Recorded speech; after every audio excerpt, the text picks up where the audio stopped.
I want to go over some of the mistakes that I made early on in the hobby. There's about 9, maybe 10 of them, but we'll get into it and we'll see. The first one that hit me really hard was too much ventilation on my bins. This is an older bin that I've kept around specifically for this video. I no longer use these style bins, as you know. But as you can see, there's not a single hole dremeled or soldered or poked in this bin at all. Lots of condensation on the top. That's for a later on topic. Bins like this, without a tight sealing lid, you can see how it's loose there. You can you can get away with it for most species, unless they're super arid like Hoffman's, Magnificus, Expansus, things like that. You can get away with no holes. This is perfectly fine just the way it is. You're going to be in here once a week, maybe twice a week, feeding, checking, things like that. That's going to be enough airflow. It's not going to be crazy moist in there. It's not going to be too humid. We got to remember these guys have gills. So poking this whole lid full of holes, like I've seen some of you guys do, you're going to dry it out too fast. And you're going to need to be in there constantly now. And you're just going to lose your pods and wonder why. Again, though, too much ventilation, bad. Too little ventilation, just as bad. If this was one of my gasket sealed bins, terrible idea. I couldn't get away with doing no holes in the lid. I would suffocate everything. Kill them all. Too much moisture. It's good for dwarf whites or other dwarf species that I don't want getting out, but that's why I use my stainless steel mesh vents for everything as well. But you're looking at making sure that you could copy my exact venting, but that might be too much moisture. For those of you on my Discord channel, I posted this morning, actually, before filming this. I live in a basement, so it stays rather humid in here. It's rather moist, so I can get away with having larger amounts of ventilation on my animals. Whereas if you live in a dry apartment, for instance, you're going to need less ventilation than what I use. So we all kind of have to learn as we go. If you're finding that there's too little ventilation, like this is bad usually. Usually I want about half condensation, but this bin is also extremely moist for reasons that we'll explain later on in this video.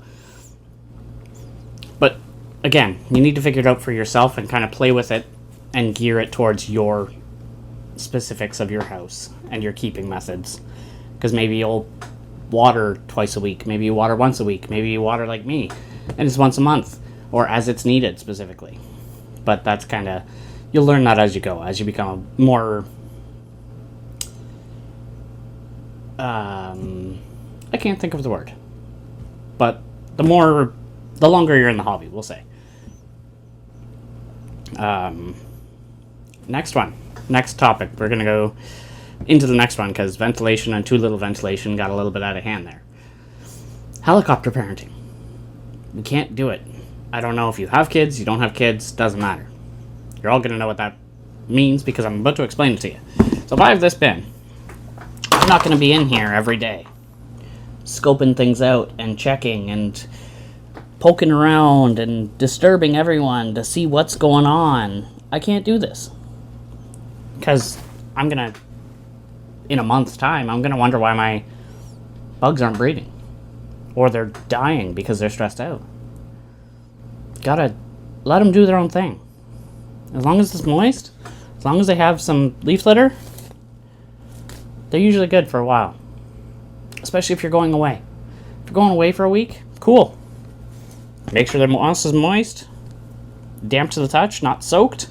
They got some leaves, and throw them a piece of carrot or another rooted vegetable. They don't break down as easily as the other things that people like to use, like lettuce and stuff like that. They take longer to break down. So it's perfect. And just set them and forget them. Don't have somebody come in and check or anything like that. You're just going to stress your animals out. It's not worth it for you or them. The third one is this humidity causer right here. So I'm hoping you guys can see this. This bin has a very large moisture gradient. I have a lot of moss in this back corner. Early mistake, as I said. And this site's pretty barren. It has lots of rocks. You can tell the soil's a little bit dry, but one third to one half moist. The other half dry. You can also do this with vertical amounts of scaping or decor. Like, normally I would have multiple pieces of bark in here at varying levels so that the higher bark pieces are drier, because you want to make sure that you're offering them hiding places in both ends of the moisture gradient, whether it be on the moist side or the dry side. You want to make sure that they have somewhere they can feel secure, and then they'll do better for you as well. That one's a quick, easy one. I'm going to try and kind of go through a few of these rather quickly. I'm going to set that off to the side for now. My next topic is anything you collect outside. Like this root, which I'm going to be using shortly for a video in a build that I'm going to do. You want to soak it. I soak this stuff for usually up to a week, sometimes longer, depending.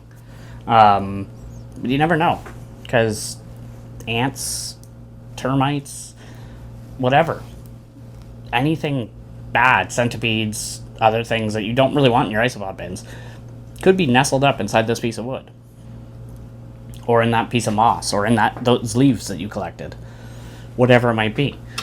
Just soak them at a minimum 48 hours, fully submerged, just to try and flush anything out. It won't kill any of your good bacteria, because that's going to be something that comes up in the comments, I'm sure.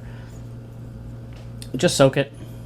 It's going to be good. If anything, it's going to soften your leaves and make them more delicious for our isopods. That one's quick and easy, but that was one that I found early on that I had an issue with. I had stone centipedes move into a couple bins and kill off several colonies on me because I wasn't aware of, well, those things invading my bins. I was like, oh, they can't get in there, no big deal. Nope, they hitchhike their way in. So we want to typically avoid that as a keeper if possible. Next topic I have is mixing species. And I don't mean mixing Oreo crumble pronosis with orange creams pronosis, or powder blues with powder orange, or anything like that. Those are just color morphs. Color morphs don't really make that big of a deal because they're not genetically different. But don't mix your dairy cows with your rubber duckies, for instance. That's going to end very poorly. If you're keeping a species, keep that species in a bin by itself. This bin used to hold rubber duckies. This bin would have only held rubber duckies. That's why I have so many bins, which I'm sure if you've watched any of my other videos, you've seen. One species per bin. They're not going to hybridize. Hybridization in isopods is extremely, extremely uncommon, even in overlapping ranges. It doesn't happen. It's not a thing. People will tell you that, oh, you breed this with this to make this. No. Or this is going to enhance that. We're not talking ball python genetics here. We're talking about invertebrate. Completely different. Look at it through a different scope, and just keep them singly. You'll be much happier when you do, because both animals will succeed, and you won't end up with one. Like what will happen if you keep them together. Overfeeding. This is a major one that I run into a lot. You want to put in a small portion of food. Like, this is my remote for my phone to activate the video. I don't even use remotely this much for most of my colonies, and they've got several hundred isopods.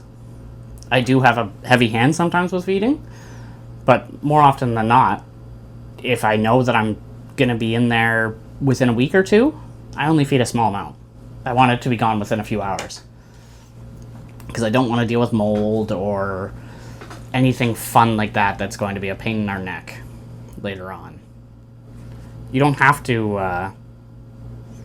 rely on outside sources of food. If you got your bin set up right with enough leaf litter and things like that, and your good organic soil, you're good. You do want to supplement proteins into the diets, of course, because that'll prevent cannibalism and things like that. But again, sparingly, not too much, or you run into more problems than good. Next topic is mites. Mites drove me insane. my early years of keeping invertebrate in general. Because I came from the tarantula hobby. So when I was keeping tarantulas, mites are bad. Mites are they're gonna eat my spider. They're gonna latch onto my spider. They're gonna be super detrimental. More often than not, when we see mites in our isopod bins, they're wood mites, grain mites, or other harmless species. Yeah, there are predatory species of mites. Most of them are specialized eaters, like Swarovski mites. You buy them for plants usually.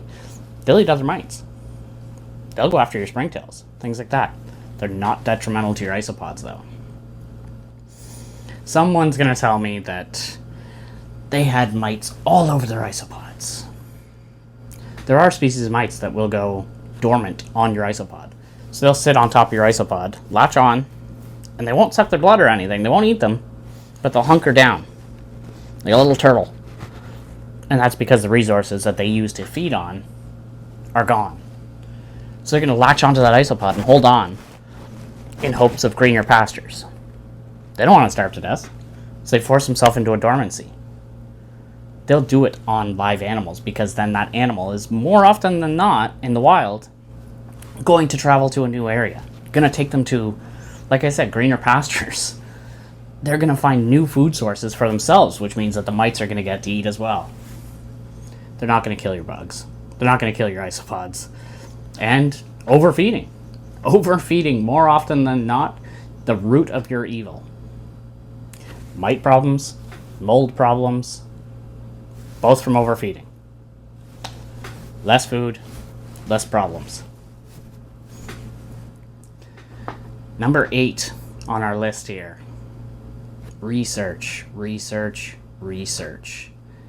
I can't say this enough to people. Sure, you're going to say, they're all potato bugs. Whatever, they're roly-polies. Why can't I keep them all the same? If I kept my Porcilio magnificus, for instance, because those guys are one of my driest species I keep. If I kept them the same as I keep my rubber duckies, I'd have no Porcilio magnificus left. You gotta research your requirements of your species. And if you don't know what's believable online, ask someone. I'm gonna self-boast this again. We just made a Discord channel. I'm gonna link it in the description of the video. Join there. I'm hoping to build a community that can help new hobbyists foster that relationship that you guys, maybe you have an idea for me to make a video on. You can't tell me. Join the Discord and tell me. Or reach out to me on Instagram. Whichever. I'm not going to sell you anything. Heck, most of my views are coming from the United States or Europe anyway. So I can't sell to you. Not that I would anyway. But the Discord server, I made it so that there's no sales or trading of live animals just because I don't want that kind of community. I'd rather have an actual community. But I tangented it off again. Number 9. Our last tip that I ran into tons of problems early on. This wonderful bin again. This is the bane of my existence at this point. This stuff. This wonderful leaf litter. If we look at this bin again, oops, as I dump it. Well, before it fell, the substrate's garbage. It's cocoa fiber and rot wood, I'm assuming. This came from a client a while ago. I bought their collection. Irrelevant, though. But leaf litter. You want to have lots of it.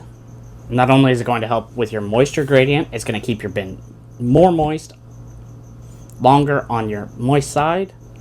It's going to give you varying hiding spots. It's a great food source. And it gives them more natural habitat. That's what we want at the end of the day. I think that I have a video, I believe I put it out before this, about feeding. That we have to go back to looking at more natural sources. But, again, just add a thick layer of leaf litter. It's not going to hurt anything. It's free. just collect it from sustainable sources, whether it be your yard or wherever. Just make sure that you're not taking all of it and it's not from polluted or pesticide used areas. I think that's it. Are we done?